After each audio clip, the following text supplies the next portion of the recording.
We both had a bit of a midlife crisis. It just happened to be at the same time, I think. I was stuck doing graphic design from home and not really getting out and meeting anyone. I was new to Edinburgh and I thought there's got to be more to life than this. So found out about the Brewing and Distilling Masters at Heriot-Watt University. Somehow managed to blag my way onto the course with an art degree, even though it's a science masters. Day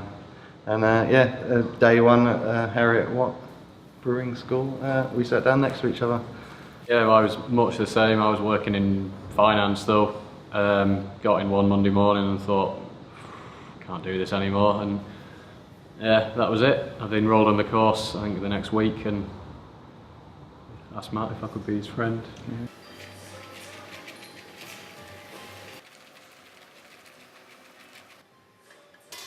We came at it from the point that we like a pint, you know, we like going to a pub and having a pint. So that's all, that kind of ethos is always at the core of it, even with some of the more out there stuff we do.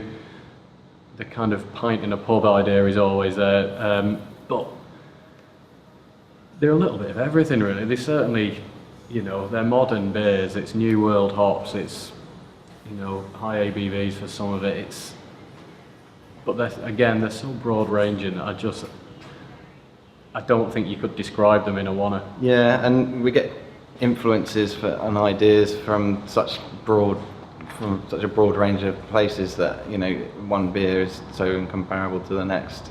You know, we sometimes have to cater for sort of the more mainstream bars that we deal with. Hopefully they're still super interesting and exciting, but you know, they need to be, you know, when you're serving beer in a pint, you know, it needs to be within sort of 3 to 6%, you know, otherwise it's got to be served in smaller measures.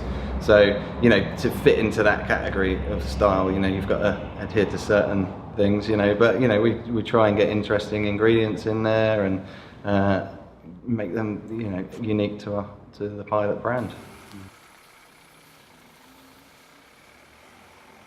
I'm really pleased with the citrus and basil saison that we did. It was slightly citric sharpness to it, and the basil really came through, and it was a real sort of crowd splitter because some people absolutely loved it, other people hated it and didn't know why there was a basil in a beer, you know, but the flavours really worked, and yeah, I was super proud of that beer. So I mean, the original one down that line we did was Ultraviolet, which was the Parma Violet wheat beer. But again, the Parma Violet idea was set as a challenge. Matt actually came up with the idea of a wheat beer, just thinking that those flavours would actually marry really well. We would never do anything just for the sake of kind of going, oh, this sounds mental, let's do that. At the moment we're kind of maximum capacity, so the challenge for us is to keep a wide selection of beers in stock and different styles, whilst trying to maintain the existing lines that we have, where we've got to keep them in stock. So we're hoping to have a moderate expansion to this existing brew kit to kind of get a bit more capacity in here. So we're working on that, and that should open up a few areas to do some more interesting beers, some different ones, some new ones, and keep the regulars on the go at the same time. Yeah, more beer in bottles as well, and again that opens up being able to do a wider variety of things and getting the core beer in bottles, and then possibly some top secret projects. But more beer, I think, is it pretty much. Yeah, it'd be nice. It'd be nice.